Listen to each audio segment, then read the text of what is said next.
For the past 2 decades, the Hmong District has hosted a single adult conference called SALT. This conference has been a blessing, instrumental in shaping a next generation. I'm confident that you would agree. But now as we look towards the future, I've been asking pastors, peers, and church leaders, what would it look like for us to include within a national type of conference similar to SALT, a growing demographic within our ranks? These are men and women who are indispensable to the raising up of a next generation. They represent a large contingent of our populace, our young couples, husbands and wives, young in their oneness, young in their coupling. After 2 years of much prayer and dialogue, I'm excited to announce the launch of Salt and Light, a conference that serves both single adults and young couples alike. Family and friends, mark this date on your calendars, July 14th to the 17th, 2022. And make note of this as well.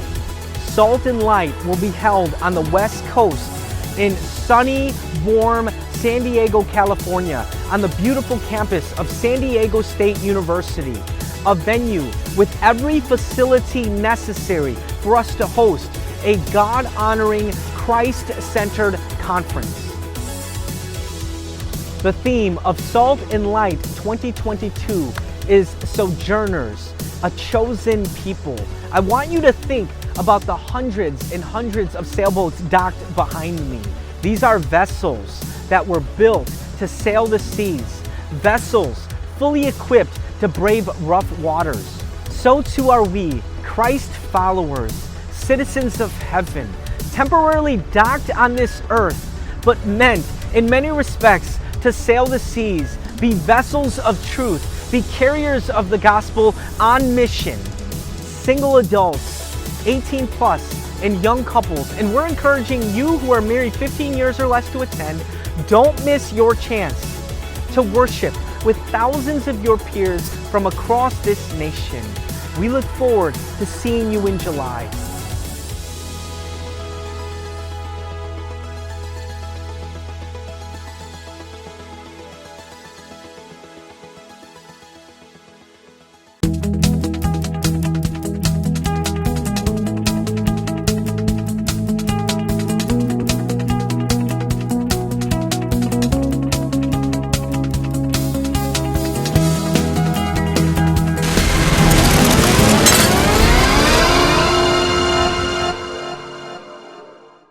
Vì lấy cha mission sao lại chỉnh chỉnh chúng mình bận chỉnh, mình bắt đầu sáng了哈。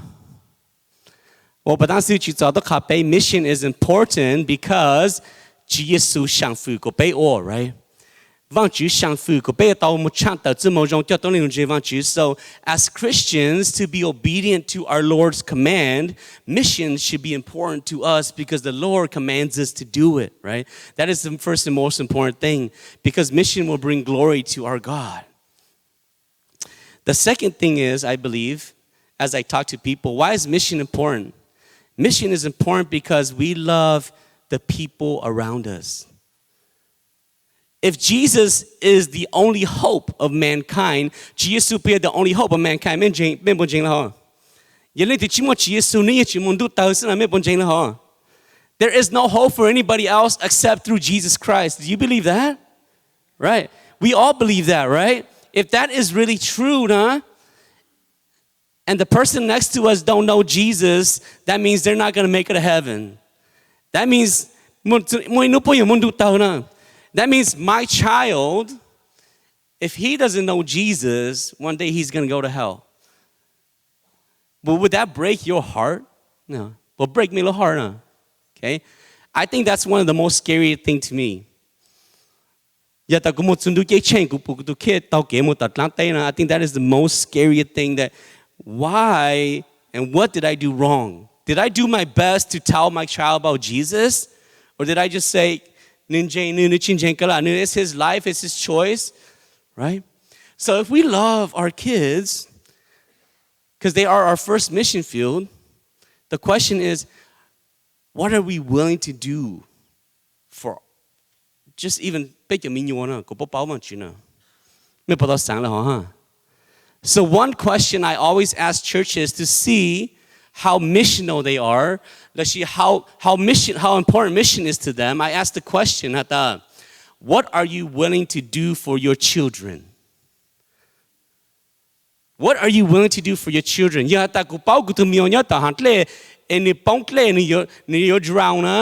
I would give my life to try to save my child's life, right?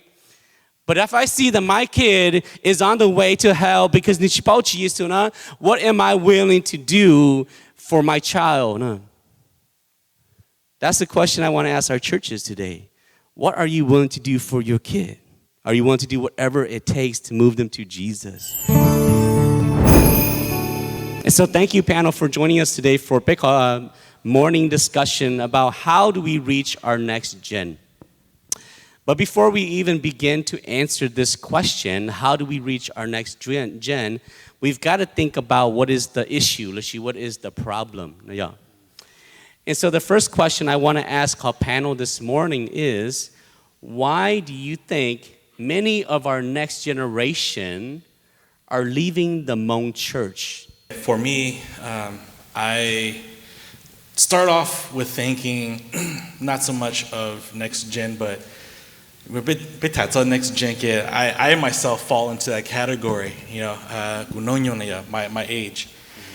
And so sometimes I often ask myself, why haven't I left the church, right? I know, I'm not going to leave the church, but as a next gen, I ask myself, why haven't I left the church, as a next gen? And it often falls back on just knowing that that they're a community that I've called home. Being established into a community of believers, that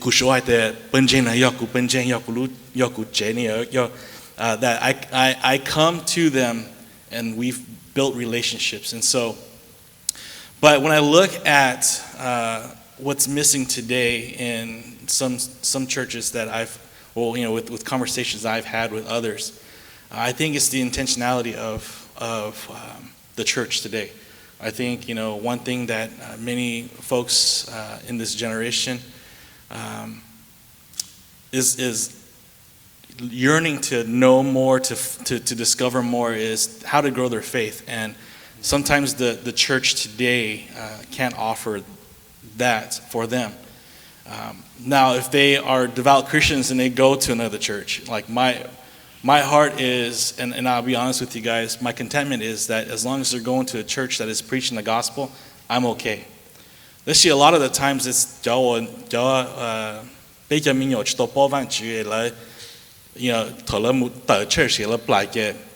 there really isn't anything we can do at that point because they've left the church already. As a mission, I think Sushi saying they did touch upon we have to be missional about the way we see the church. And when we become missional in that sense, you know what, even our kids need to know Jesus, then we have to be intentional with the way we do ministry at church. I'm reminded of the passage, Proverbs 28, I believe, 27. It says, where there is no vision, the people perish. More vision for our church and for our next generation. You'll begin to see a slow exodus of they'll either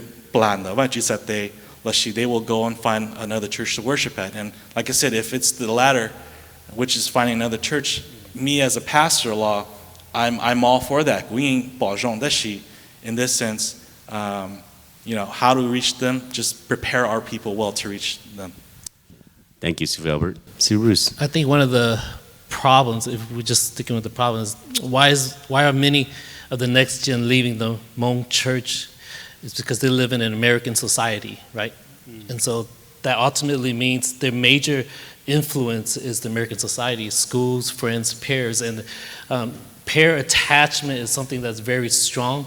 And so they gain a sense of value from what their peers think. And so definitely, it all starts from the home again. But I think, we just got to understand the culture that we live in. It's not just the Hmong churches that are struggling with the kids leaving their faithful generation. There's no more passing down an inherited traditional belief in this culture and society no more. So, whether you're Buddhist or any other religion, kids these days want to be informed by their own perspective. And so whatever you try to pass down to them becomes something where you're just trying to force something on them, and they don't like that. And so I think part of the problem is that the next generation has come of age, and they want to discover things for themselves. And so they deconstruct everything that we as parents teach them, and they begin to reconstruct things, right, and discover their own values. So I think that's kind of the shift that we're living in. Thank you, Sifu Bruce. Sifu John, Sifu Chi. So there has been a research that I've heard about that just took place recently, where they asked the question, why are many, young people or the next gen people leaving the church? But for our context, it's the Hmong church, but I'm going to speak on just overall in the whole church, right? Because a couple years ago, there was a research by the Barna Group, research group. They said that about 64% of people, there's a 64% of dropout of church attendance, right? And that's a very alarming statistics, right? 64% of people dropping out from church. But the thing is, there was another research that I heard about where they said that, it wasn't that, because the reason why, before we heard about young people saying, well, I left church because church faith was irrelevant for me, right? The things in my life that are happening in my life, like church, like faith couldn't fix it, right? I need, for instance, if I'm struggling with career, with school, stuff like that, church isn't gonna fix that, right? But the thing is, it's changed now today where young people are leaving the church because they say that the people at the church are not living out what they believe, right? So it's changed from, faith is irrelevant to now where, Christians are not living out what they believe, right? And so when they go to church and they say that, Christians are supposed to be all gracious and loving and holy, but then when they look at, of course, the congregation, they look at the church, they're kind of like, this isn't what I've been hearing about how, the church is supposed to be like, right? And so, but the big part of it is that they don't live out what they believe, right? And so if for instance, if they don't see people, who are 100% for what they believe in, right? Then they're going to be like, no, I don't want to be a part of that. These young people, that's what they're saying now. And so that's just a research that I've been hearing about, and just something that, I think that's definitely a reason why the next generation is leaving the church. Thank you, Sifu John. And I just also want to add to Sifu Zhong as well. I'm going to try my best to answer this question.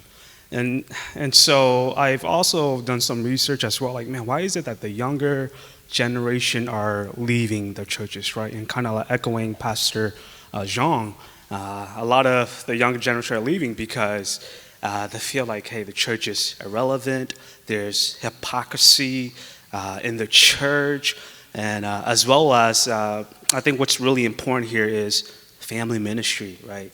And, many times the parents fail to lead the family.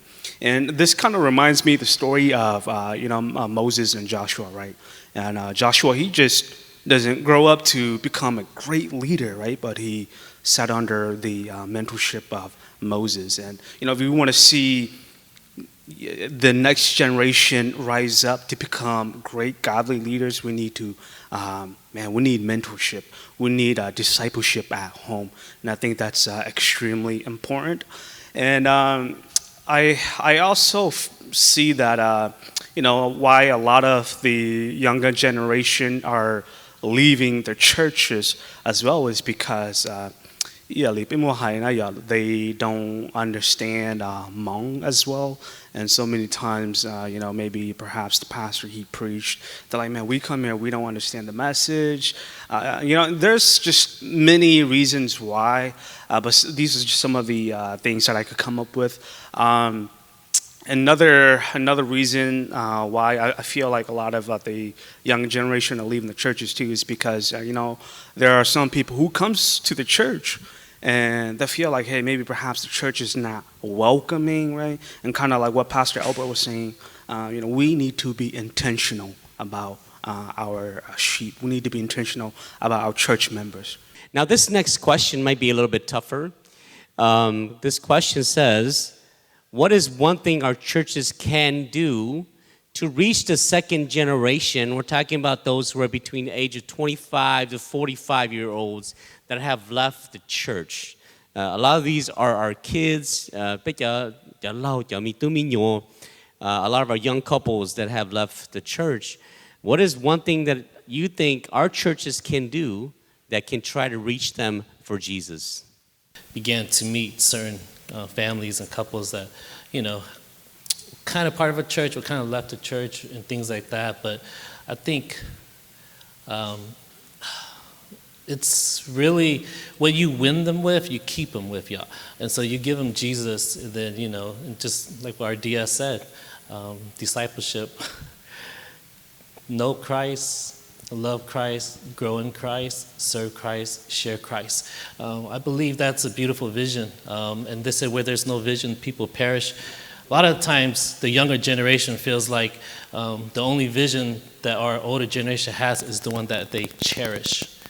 That their vision isn't big enough to include them.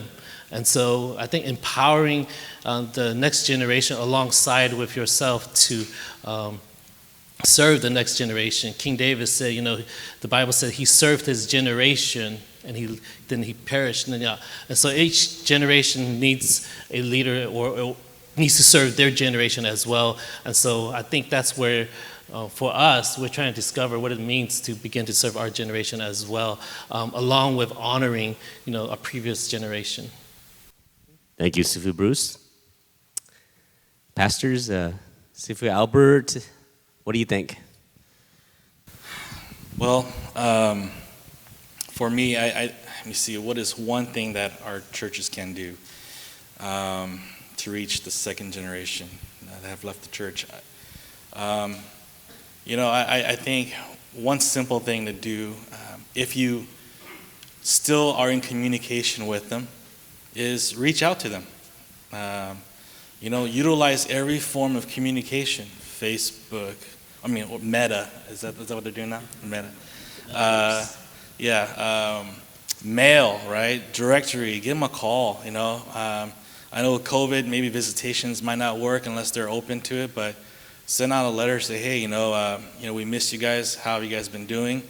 And just really show them that, at times if maybe they feel neglected, that no one's paying attention to them, or maybe they feel like there's nothing left for them there, to know that the church is still a place where they can return to, and not to shame them for leaving, because that shouldn't even happen in the first place, but to show grace that God has given to us as believers, the same grace to those that have left the church, and pray for them and so forth. But I think the simple thing is to reach out, connect with them, and see how they're doing.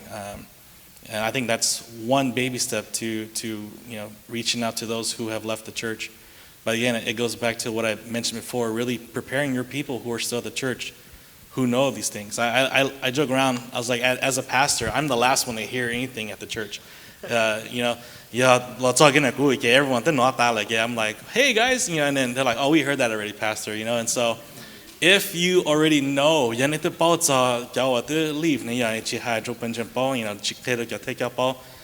is your responsibility too to love them and to pray with them and pray for them at the time. But at the same time, I think as a church, just a simple gesture of connecting with them. Thank you, Sifu Albert. Sivichi, what do you think? Yeah, this is a tough question. But for our church, we see that, the age 25 through 45 are the people that are mostly, gone or disappear from our church, right?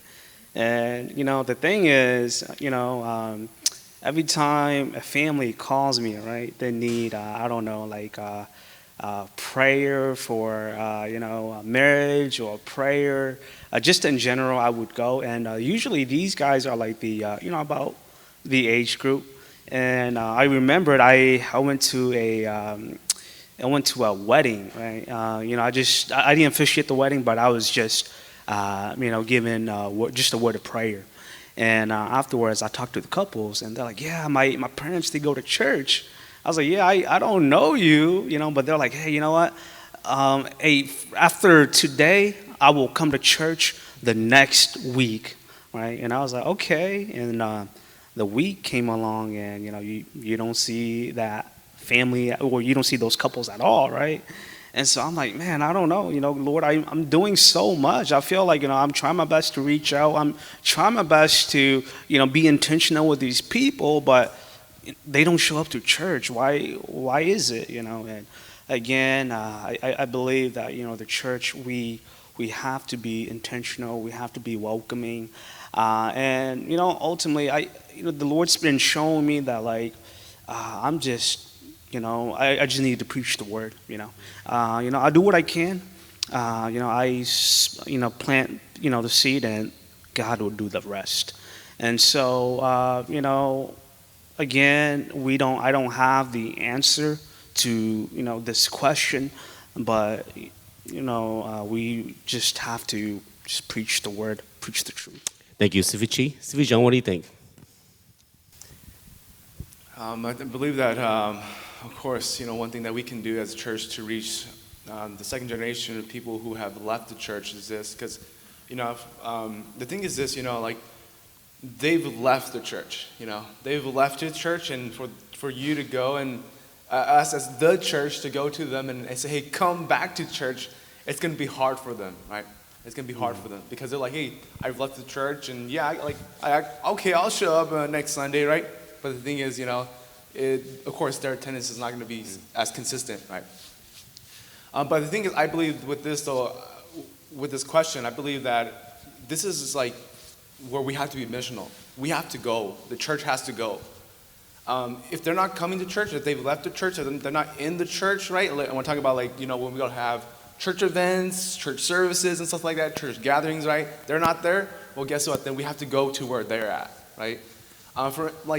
Just to share, there's individuals who have left the church, our local church, but the only time I've ever seen them is when we play volleyball or fishing and stuff like that, right? And so if I'm seeing them during those times, you know what? I'm going to take those opportunities to catch up with them, be intentional with them, and hopefully just continue to share the love of Christ to them, right? Because again, if they've left the church, man, I've got to be the church that goes to them, right? I've got to be the light that goes to them. I've got to be the salt that goes to them, right? So instead of saying, okay, hey, come back to church, I believe this is where we have to be very missional and say, hey, I'm going to go to these people who have left the church. What can your own second gen in your churches do to reach those who have left? What do you guys suggest? I think this is why the whole conversation and introducing the word missional. I don't know how many of you guys have ever heard that word missional before. When I saw, finally posted up Hmong District missional, the missional movement began with Leslie Newbegin, right? A missionary to India who came back to the West and saw that, we need to reach our neighbors now. The missions field is not just in India, but it's here at home. And so missional movement, missional churches was birthed out of that kind of a DNA where mission is across the street. And I believe that infusing people with the identity of a missionary is the second half to the identity, right? You have the Imago Day and you have the Missio Day. And so people don't know their full identity, and then they get lost to accept a mission that's they design or someone else gives to them. And so it's important for the second gen to awaken to the mission of God. And I believe that's what's going to propel their life to move forward and to reach their friends, to reach their neighbors. Talk about, what is the strategy of the church? Jesus sent the disciples out, 2 by 2 to go find the person of peace. They knocked on doors, and when they found the person of peace, Jesus said, don't go anywhere, stay there. And that person that, will extend their peace to you, you extend your peace to them. And then they open the door for other people in the community. And so, that's our strategy. Who are the people that who likes you, who wants to hear your story, who wants to serve you? And these are the people of peace in your life. And then that's when you give your story, you share the gospel, and you begin to build that relationship with them. But you have to continue to look for the people of peace in your life. So that's kind of the strategy that we use. Who are the people who likes you, who wants to hear your story, who's actually wants to serve you, and then from there you know that God's opening a door for you to really build that relationship and introduce them to Jesus.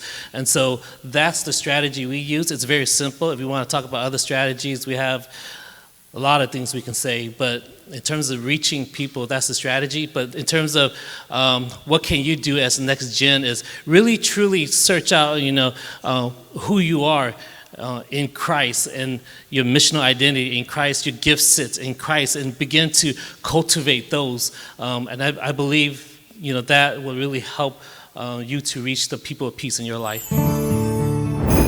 Some of you guys ask questions. What is our strategy to reach our next generation? Some of you guys asked that question. And this last question that was just asked, I think maybe I don't know if we understood his question very well, but this is how I understood the question. I understood the question that the problem with this question here is that what is one thing we can do to keep our children from leaving the Hmong church? And I think that the person's question was, the problem is that we're trying to get our next generation to fit in our Hmong church rather than changing our Hmong church so that it will fit our next generation. And so the question is that if we're going to reach our next generation, how do we make our church so that it becomes relevant for the next generation? Instead of telling them that they got to come and try to fit in the Hmong church model. And so I think that was the question I understood. And so I have 3 things I'm going to wrap it up with this morning before we go to lunch here. As I travel the country, these 3 things are the 3 things that I hear of often, and the 3 things that I believe will be effective. We need to think about to pampe lo. One thing I often hear about is that young people need to hear the gospel in the language and the context that they understand. And that's what a missionary does every time they go into a people group. They need to study the language. They need to understand the context and the culture of the people so that they can share the gospel in a way that they understand. We really need to have an English ministry within our church. And some of our churches do, and some of our churches don't. And I think that that's something that we need to consider if we're going to reach our next generation. The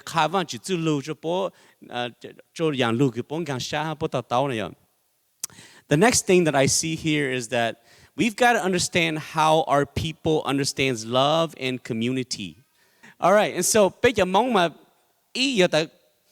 lúc giờ muốn đánh to giờ sốt là to xí bang sốt là to xí chữ to xí bang luôn đánh đó ở muốn nó mà hậu giờ bây hú sốt là nó cái hậu xí lúc nó xí lúc hậu xí chế rồi một lẽ muốn nụ sốt là to xí bang một lẽ muốn nụ muốn mong cái bây xí sai giờ con đó giờ bây giờ lâu số ta bây một cái xí lúc nhớ rồi bây bằng chân nữa bây lúc community nó that is love. Is to be there during those times, funerals, weddings, mutle monu, mumamong gang. If we do that means love. But that may not be how they see love in community. Vice President Tim Crouch-Tang, he is our Vice President for Alliance Mission, and he had to go think about the bar culture. Church, but they show up at the bar. They show up at someone's house, they drink beer, they watch football. But hey man, we're watching football today. Let's barbecue and bring some beer over. And you're asking the question, like, why do they go there? Because they do need community. That is still their community. In that community that they're in, they actually feel love because they don't feel judged. But I think that's a place where they feel like safe. They feel like they can be themselves. They don't feel judged. They actually feel love in that community. So that's their community. And the question is that, how do we make our Hmong churches the kind of community that Beit Lord can be in, feel loved, not feel judged, feel accepted? And yes, they're going to have flaws, but then our goal is really to encourage them to go through those flaws, to become better without feeling judged. Right? And so for us to reach our next generation, we have to ask the question, how do we create an environment in our church where they can feel a good sense of community and a good sense of love here, right? Gutu, he's only 10 years old. And when he was a little younger, he really likes to play video game. So he always had to Dad, play game with me. Dad, play game with me. And I'm like, Dad, you know, I don't want to play game with you. I am too busy. But I've been talking, and I sat there. I was like, okay. I sat there, I played game with him for 1 hour. And he said, Dad, that was the best time we had together this week. To him, feeling love and community was me playing video games with him. And it's like, yes, within the church, how do we create an environment where young people feel loved, where they feel like this is a community they could be in? Old people feel love. If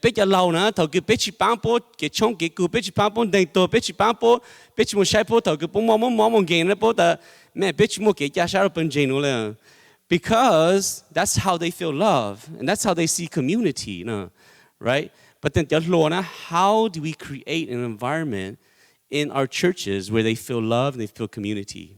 Okay, that's the second thing I wanted to share. And then the last thing here is be on mission. They don't want to do the routine, okay? We're just going to keep this machine running every week. You just come and we worship and we go home. You come, we worship, we go home. They get bored. The young people today, they want to be on mission. They want to have a cause that they're like, I'm excited about. I want to do this. All right? Even if we're just serving soup at the soup kitchen, even if we're just like mopping poop at some, the homeless house, whatever.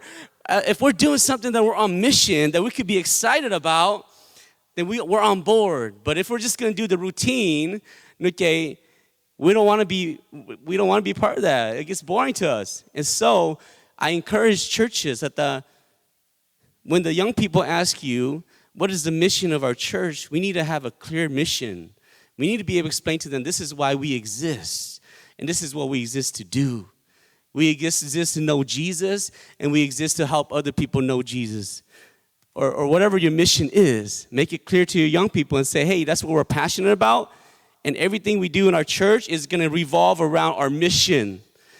Big activities, Gucci really is not really meant to achieve our mission. We're going to probably cut some of those out, and we're going to do the stuff that's going to try to achieve our mission. The young people today, they want churches to be on mission, so they could be excited about that.